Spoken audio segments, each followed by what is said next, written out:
BJP OBC Morcha സംസ്ഥാന സെക്രട്ടറിയായിരുന്നു advocate Ranjith Sreenivasan കൊലപാതക കേസിൽ മുഴുവൻ പ്രതികൾക്കും വധശിക്ഷ വിധിച്ചിരിക്കുകയാണ്. 1 മുതൽ 15 വരെയുള്ള പ്രതികൾക്കാണ് വധശിക്ഷ വിധിച്ചത്. മാവേലിക്കര അഡീഷണൽ സെഷൻസ് കോടതി ജഡ്ജി VG ശ്രീദേവിയാണ് ശിക്ഷാവിധി പ്രസ്താവിച്ചത്. SDPI PFI ഭീകരരായ 15 പേരാണ് കേസിലെ പ്രതികൾ. കൂടുതൽ വിവരങ്ങളുമായി നിഷ ദിലീപ് ചേർന്നുണ്ട്. നിഷ, കേരളം കാത്തിരുന്ന വിധിയാണ് ഇപ്പോൾ വന്നിരിക്കുന്നത്, എങ്ങനെ നോക്കിക്കാണാം?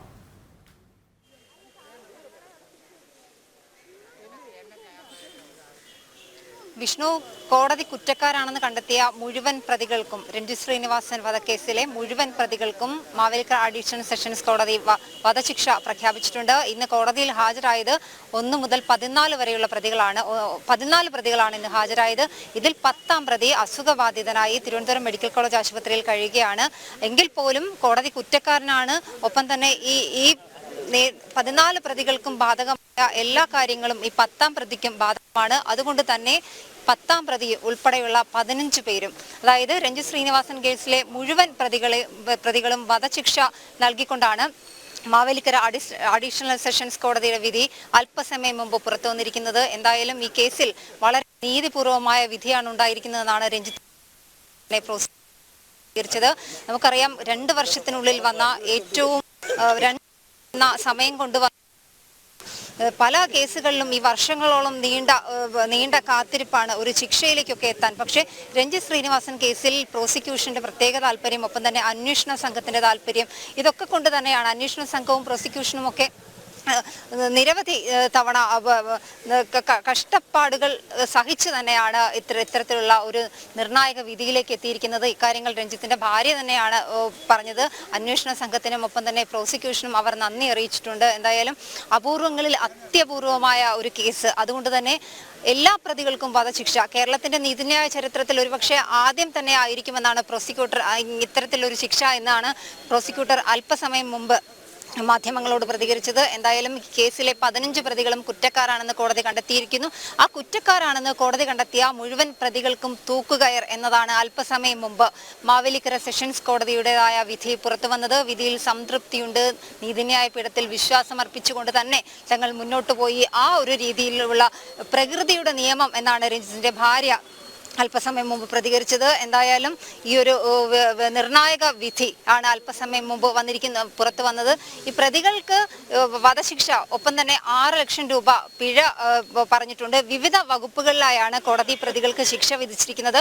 1 മുതൽ 9 വരെയുള്ള പ്രതികൾക്ക് IPC 148 പ്രകാരം 3 വർഷം തടവ് ആദ്യം പറഞ്ഞിട്ടുണ്ട്. പല വകുപ്പുകളിലായി, അതായത് കൊലപാതക കുറ്റം, ആംസ് ആക്ട്, അത്തരത്തിലുള്ള വകുപ്പുകളെല്ലാം ചുമത്തി തന്നെയാണ് ഓരോ വകുപ്പുകൾ ചുമത്തിയുള്ള ശിക്ഷാവിധിയാണ് കോടതി പ്രഖ്യാപിച്ചത്. വീട്ടിൽ കടന്നു കയറൽ, സാക്ഷികളെ ആക്രമിക്കൽ, സാക്ഷികൾക്ക് മരണഭയം ഉണ്ടാകുന്ന രീതിയിൽ അവരെ ഭീഷണിപ്പെടുത്തൽ, അത്തരത്തിലുള്ള കാര്യങ്ങളൊക്കെ തന്നെയാണ് കോടതി പറഞ്ഞത്. ഇന്ന് ഇപ്പോൾ ശിക്ഷാവിധി പ്രഖ്യാപിച്ചതും ആ രീതിയിൽ തന്നെയായിരുന്നു.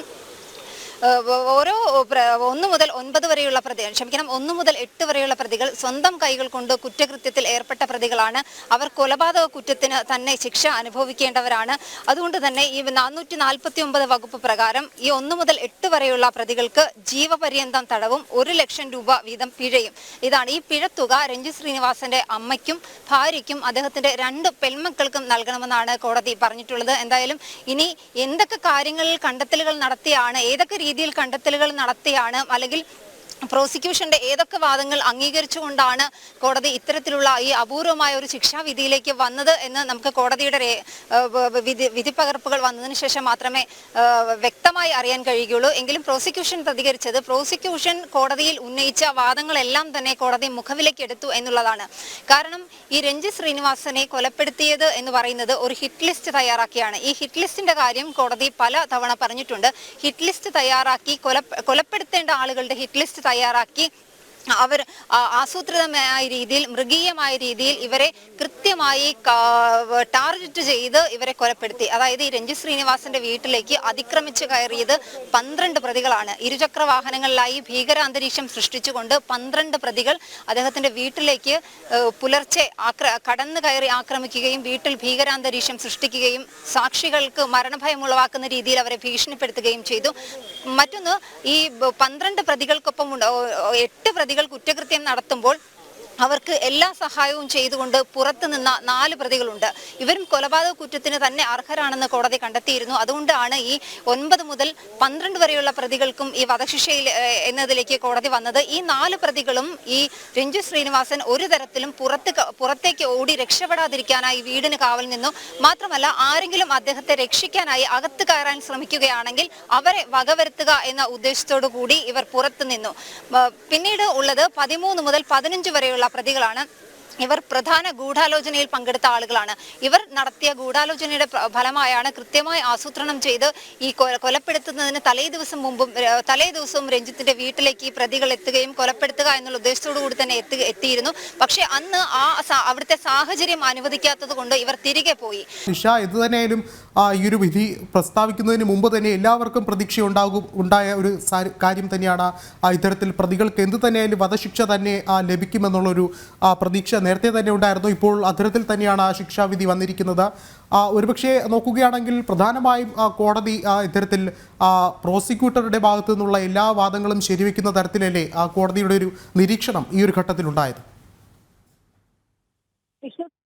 പ്രോസിക്യൂഷൻ വാദങ്ങൾ ശരിവെക്കുന്ന രീതിയിൽ തന്നെയാണ് വിഷ്ണു, തീർച്ചയായും പ്രോസിക്യൂഷൻ വാദങ്ങൾ ശരിവെക്കുന്ന രീതിയിൽ തന്നെയാണ് മുഴുവൻ പ്രതികൾക്കും തൂക്കുകയർ നൽകിക്കൊണ്ട് കോടതി മാവേലിക്കര അഡീഷണൽ സെഷൻസ് കോടതിയുടെ വിധി വന്നിരിക്കുന്നത്. ഈ രഞ്ജിത്ത് ശ്രീനിവാസൻ കൊലപാതക കേസിൽ പ്രോസിക്യൂഷൻ മുന്നോട്ട് വെച്ച വാദങ്ങൾ നമുക്ക് ഓരോന്നായി തന്നെ എടുത്ത് പരിശോധിക്കാവുന്നതാണ്. കാരണം പ്രോസിക്യൂഷൻ ഉന്നയിച്ച വാദങ്ങളിൽ പ്രധാനപ്പെട്ടത് PFI പോലുള്ള നിരോധിത സംഘടനകളിൽപ്പെട്ട ആളുകളാണ് ഈ കേസിലെ പ്രതികൾ. അതുകൊണ്ട് തന്നെ ഇവർക്ക് മാതൃകാപരമായ ശിക്ഷയാണ് നൽകേണ്ടത്. ഈ പ്രതികൾ സമൂഹത്തിൽ ഇറങ്ങി നടന്നാൽ അത് സമൂഹത്തിന് തന്നെ ഭീഷണി ഉയർത്തുന്ന രീതിയിൽ ആയിരിക്കും. അതുകൊണ്ട് ഇവർക്ക് മാതൃകാപരമായ ശിക്ഷ നൽകണമെന്ന പ്രോസിക്യൂഷന്റെ വാദം കോടതി അംഗീകരിച്ചു. രണ്ടാമത്തേത്, അപൂർവങ്ങളിൽ അത്യപൂർവമായ കൊലപാതകം. രഞ്ജിത്തിന്റെ വീട്ടിലേക്ക് കടന്നു കയറി അദ്ദേഹത്തിന്റെ ഭാര്യയുടെയും, അതായത് അദ്ദേഹം സംരക്ഷിക്കേണ്ട അദ്ദേഹത്തിന്റെ അമ്മ, ഒപ്പം തന്നെ മക്കൾ, ഭാര്യ, ഈ മക്കൾ എന്ന് പറയുമ്പോൾ അദ്ദേഹത്തിന്റെ ഇളയ കുട്ടി വളരെ ചെറിയ ഒരു കുട്ടിയായിരുന്നു. 6 വയസ്സ് മാത്രമായിരുന്നു അന്ന് ഈ രഞ്ജിത്ത് കൊല്ലപ്പെടുമ്പോൾ ആ കുട്ടിയുടെ പ്രായം. ആ കുട്ടിയുടെ മുന്നിൽ വെച്ചാണ് ഇത്ര മൃഗീയമായ രീതിയിൽ ഒരു കൊലപാതകം നടത്തിയത്. പ്രോസിക്യൂഷൻ കോടതിയിൽ ഉന്നയിച്ച പ്രധാനപ്പെട്ട വാദങ്ങളിലൊന്നും അത് തന്നെയായിരുന്നു. ഇത്തരത്തിൽ ഈ പ്രതികൾ ക്രൂരമായ രീതിയിൽ കൊലപാതകം നടത്തി. മാത്രമല്ല, നിരോധിത തീവ്രവാദ സംഘടനയുടെ ഭാഗമായ പ്രതികൾ ഏതെങ്കിലും രീതിയിൽ പുറത്തിറങ്ങുന്ന ഒരു സാഹചര്യം ഉണ്ടാവുകയാണെങ്കിൽ അത് നാടിന് തന്നെ ആപത്താണ്. ഈ വാദങ്ങളും കോടതി അംഗീകരിക്കുകയുണ്ടായി. മാത്രമല്ല, ഇതിൽ എടുത്തു പറയേണ്ട ഒരു കാര്യമെന്ന് പറയുന്നത്, ഈ പ്രതികൾക്ക് എല്ലാവർക്കും തന്നെ മാനസാന്തരം ഉണ്ടാകാൻ ഒരു അവസരം നൽകണമെന്ന് പ്രതിഭാഗം കോടതിയിൽ വാദിച്ചിരുന്നു. പക്ഷേ ഒരു തരത്തിലും ഈ ആളുകൾക്ക്, ഈ തീവ്രവാദ സംഘടനയിൽപ്പെട്ട പ്രതികൾക്ക് ഒരു തരത്തിലുള്ള മാനസാന്തരം ഉണ്ടാകാനുള്ള സാധ്യത ഇല്ല എന്ന് എന്തായാലും പ്രോസിക്യൂഷൻ ശക്തമായി തന്നെ വാദിച്ചിരുന്നു. ആ വാദങ്ങളും കോടതി അംഗീകരിച്ചിരുന്നു. മാത്രമല്ല, ഈ രഞ്ജിത്തിന്റെ കൊലപാതകം എന്ന് പറയുന്നത്, അവിടെ കൊല്ലപ്പെട്ടത് ഈ രഞ്ജിത്ത് എന്ന് പറയുന്ന ഒരു വ്യക്തി മാത്രമല്ല, ആ കുടുംബത്തിൽ ആ സമയത്തുണ്ടായിരുന്ന അദ്ദേഹത്തിന്റെ ഭാര്യയും മക്കളും അമ്മയും സഹോദരനും അടക്കമുള്ള ആളുകൾ, അവരെയും കൊലപ്പെടുത്തുന്ന രീതിയിൽ തന്നെ ഒരുപക്ഷെ അവരും കൊല്ലപ്പെട്ടതിന് സമാനമായ ഒരു സാഹചര്യമായിരുന്നു അവിടെ ഉണ്ടായിരുന്നത്. ഈ കാര്യങ്ങളും പ്രോസിക്യൂഷൻ പരിഗണിച്ചിട്ടുണ്ട്. മാത്രമല്ല, പ്രതിഭാഗം ഉന്നയിച്ച ഒരു വാദമെന്ന് പറയുന്നത്, ഇത് പെട്ടെന്നുണ്ടായ ഒരു പ്രകോപനത്തിന്റെ ഭാഗമായാണ് ഈ ഒരു കൊലപാതകം, രഞ്ജിത്ത് വധക്കേസ് ഉണ്ടാകുന്നത്. പ്രതികൾക്ക് പെട്ടെന്നുണ്ടായ ഒരു പ്രകോപനത്തിന്റെ ഭാഗമായി ആയിരുന്നു എന്നാണ്. പക്ഷേ അതിന് പ്രോസിക്യൂഷൻ ശക്തമായി തന്നെ കൃത്യമായ തെളിവുകളോടുകൂടി തന്നെ എതിർത്തിരുന്നു. കാരണം ഇതിന്റെ പ്രധാനപ്പെട്ട തെളിവ് എന്ന് പറയുന്നതും കോടതി ഇത് അപൂർവങ്ങളിൽ അത്യപൂർവമായി കണക്കാക്കിയതും ഈ ഒരു കൊലയാളി പട്ടികയുടെ ഒരു പേരിൽ തന്നെയാണ്. 3-ാം പ്രതി അനൂപ് പിടിയിലായപ്പോൾ അന്വേഷണ സംഘത്തിന് ലഭിച്ചത് 3-ാം പ്രതി അനൂപിന്റെ ഭാര്യയുടെ ഫോണിൽ നിന്നും ഒരു കൊല ചെയ്യപ്പെടേണ്ട ആളുകളുടെ ഒരു ലിസ്റ്റാണ്. ആ ലിസ്റ്റിലെ 1-ാം പേരുകാരനായിരുന്നു രഞ്ജിത്ത് ശ്രീനിവാസൻ. അതുകൊണ്ട് തന്നെ 1-ാം പേരുകാരനായ രഞ്ജിത്ത് ശ്രീനിവാസനെ അവർ കൃത്യമായ ആസൂത്രണത്തിലൂടെ തന്നെ വകവരുത്തി എന്ന കാര്യം അവിടെ പ്രോസിക്യൂഷന് തെളിയിക്കാൻ സാധിച്ചിട്ടുണ്ട്. ഈ കാര്യങ്ങളെല്ലാം തന്നെ പ്രോസിക്യൂഷന്റെ വാദങ്ങൾ എല്ലാം തന്നെ കോടതി പരിഗണിച്ചു. അല്ലെങ്കിൽ അതെല്ലാം തെളിയിക്കപ്പെട്ട ഒരു സാഹചര്യമായിരുന്നു കോടതിയിൽ ഉണ്ടായത്. അതുകൊണ്ട് തന്നെയാണ് പ്രോസിക്യൂഷൻ ഉന്നയിച്ച വാദങ്ങളെല്ലാം കോടതി അംഗീകരിച്ചുകൊണ്ട് പ്രതികൾക്ക് മാതൃകാപരമായ ഒരു ശിക്ഷ ഇന്ന് നൽകിയിരിക്കുന്നത്. തീർച്ചയായും വിഷ്ണു പറഞ്ഞതുപോലെ തന്നെ എല്ലാവരും കാത്തിരുന്നതാണ്. ഈ ദേശീയ ശ്രദ്ധ വരെ ആകർഷിച്ച ഒരു കേസാണ് രഞ്ജിത്ത് ശ്രീനിവാസൻ വധക്കേസ്. കേരളത്തിൽ ഇന്നുവരെ കേട്ടുകേൾവിയില്ലാത്ത ഒരു കാര്യമാണ്. കാരണം നിരവധി രാഷ്ട്രീയ കൊലപാതകങ്ങൾ നമ്മുടെ നാട്ടിൽ ഉണ്ടാകാറുണ്ട്. പക്ഷേ ഇതുപോലെ ഈ ഒരു കൊല്ലപ്പെടേണ്ട ആളുകളുടെ പട്ടിക തയ്യാറാക്കി കൃത്യമായ ആസൂത്രണത്തോടു കൂടി അവരെ വകവരുത്തുക, അതും വളരെ ക്രൂരമായ രീതിയിൽ വകവരുത്തുക എന്നുള്ളതാണ്. ഈ ക്രൂരമായ രീതിയിൽ വകവരുത്തുന്നു എന്ന് പറയുമ്പോൾ പോലും വേണ്ടപ്പെട്ട ആളുകളുടെ, അദ്ദേഹത്തോട് അത്രയും അടുത്ത ആളുകൾ, സ്വന്തം അമ്മയുടെയും ഭാര്യയുടെയും മകളുടെയും ഒക്കെ മുന്നിൽ വെച്ച് നടത്തുന്ന ഒരു കൊലപാതകം. അതും നമ്മൾ കേട്ടതാണ്, രഞ്ജിത്തിന്റെ ഭാര്യ കേട്ടതാണ്. അദ്ദേഹത്തിന്റെ ശവസംസ്കാര ചടങ്ങുകൾ പോലും മുഖം കണ്ടുകൊണ്ട് അദ്ദേഹത്തിന്റെ കുടുംബാംഗങ്ങൾക്ക് ശവസംസ്കാര ചടങ്ങുകൾ പോലും നടത്താൻ കഴിയാത്ത രീതിയിൽ, അതായത് പിന്നീട് അദ്ദേഹത്തെ ഈ പ്രതികൾ വെട്ടിക്കൊലപ്പെടുത്തിയതിനു ശേഷം അദ്ദേഹത്തിന്റെ മുഖം പോലും അദ്ദേഹത്തിന്റെ വീട്ടുകാർക്ക് കാണാൻ സാധിച്ചില്ല. ആ പ്രോസിക്യൂഷന്റെ അത്തരത്തിലുള്ള വാദങ്ങളെല്ലാം തന്നെ കോടതി പൂർണ്ണമായും അംഗീകരിക്കുകയായിരുന്നു. അതുകൊണ്ട് തന്നെ ഈ പ്രോസിക്യൂഷൻ ഉന്നയിച്ച വാദങ്ങളൊക്കെ മുൻനിർത്തി തന്നെയാണ് കോടതിയുടെ ഒരു വിധി ഉണ്ടായിരിക്കുന്നത്.